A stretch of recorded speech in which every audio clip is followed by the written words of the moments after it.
There's a moment every morning.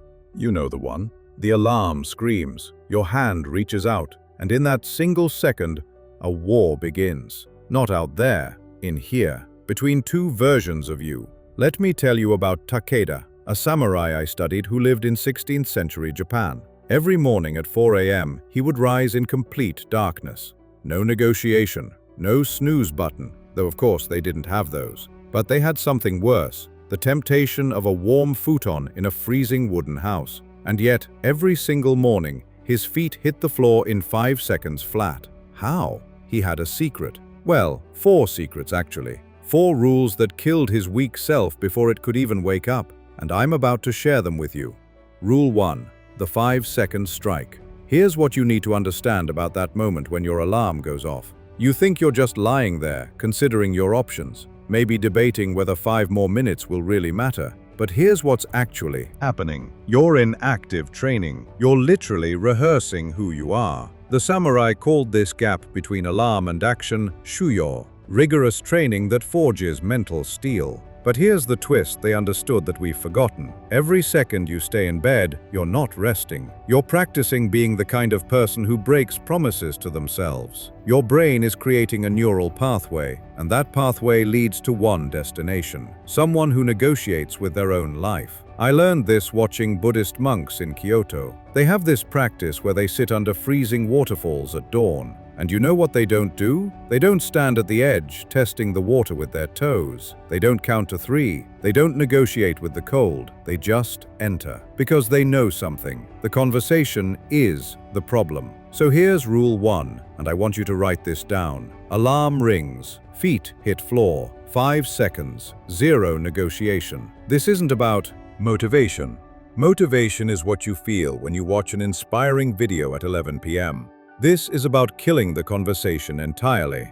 Right now you're thinking, but just 5 more minutes won't hurt. That's it. That's the voice. The samurai called it your weak self. And I can tell you with absolute certainty, it's been winning every single morning of your life. Tomorrow morning, don't negotiate with it. Just move. Rule 2. The sacred mundane. Let me ask you something.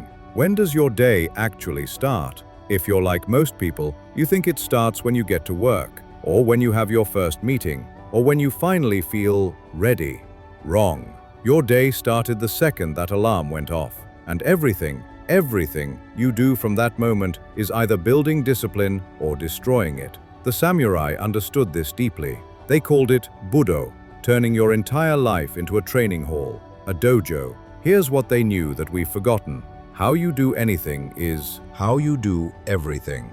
Think about it. If you can't make your bed with focus and intention, what makes you think you'll handle the 3 p.m. crisis with discipline? If you can't brush your teeth with presence, how will you show up for the difficult conversation with your boss? You know that feeling when you're rushing around, half-dressed, can't find your keys, already running late, coffee spilled on your shirt. You think that's bad luck. It's not. That's what chaos looks like when discipline skipped breakfast. So here's rule 2. Pick 3 morning actions. Same way, same order, every single day. 0 exceptions. And here's why 0 exceptions matters. Because every exception is a negotiation. And negotiations are where you lose. The samurai had this incredible saying, matters of small concern should be treated seriously. Matters of great concern should be treated lightly. It sounds backwards. It's not. When you treat your morning coffee like a sacred ritual, when you give it your full attention, make it the same way, at the same time,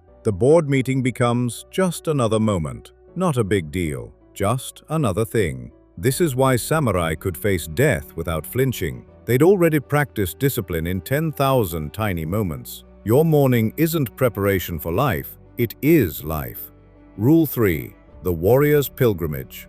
There's a practice in samurai tradition called musha shugyo, the warrior's pilgrimage. Young samurai wouldn't just train in comfortable dojos forever. They would leave, deliberately seek out the hardest teachers, the most brutal conditions, the most uncomfortable situations, on purpose, because they understood something profound. Real strength isn't built in comfort. Your pilgrimage starts at dawn. Here's the truth nobody wants to hear. That workout you keep skipping, it's not about fitness. That cold shower you avoid, it's not about temperature. That difficult email sitting in your drafts. It's not about communication, it's about one. Question: are you someone who faces hard things, or someone who negotiates with themselves until they find an easier path?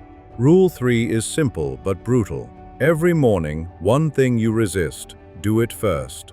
Before your weak self wakes up fully, cold shower, workout, 20 minutes of silence. That project you've been avoiding, doesn't matter what it is, do it first. You've been saying you'll start working out for months, haven't you? I know why you haven't. It's because you're trying to start at a good time. There is no good time. There's only 6 a.m. before you remember all your excuses. Right now you're thinking, I'll do this tomorrow when I'm more prepared. That's the trap. The pilgrimage doesn't begin when you're ready. It begins when you leave.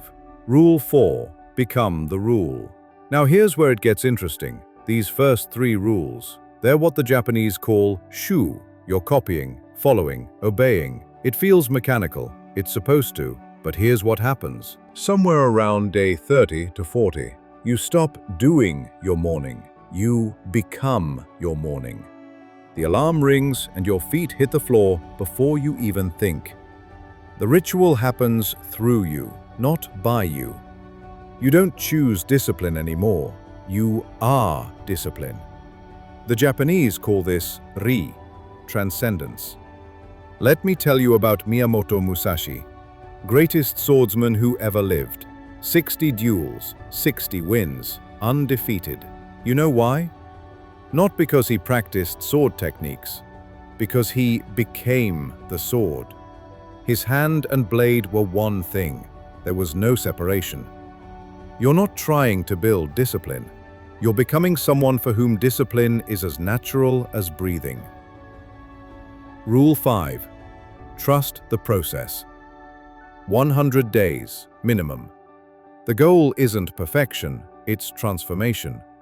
You're not building a routine, you're building a new identity. And when you reach that point, you won't even remember the person who used to negotiate with their alarm clock. Your choice, right now. So here we are, tomorrow.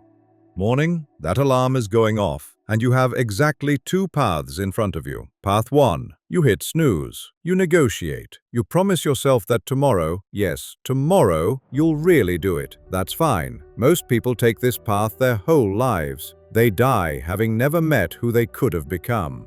Path 2, you remember this moment, right here, right now. You remember Takeda. You remember the monks under the waterfall. You remember Musashi and his sword. And when that alarm rings, your feet hit the floor in 5 seconds. You do the ritual. You face what you avoid. And 100 days from now, you won't even recognize the person you are today. The samurai had a saying, tomorrow's battle is won during today's practice. Your tomorrow is being decided right now. Not by what you think, not by what you feel, but by what you do when that alarm rings. You don't need to be motivated, you need to begin. The path will teach you everything else. Your evolution starts tomorrow at dawn.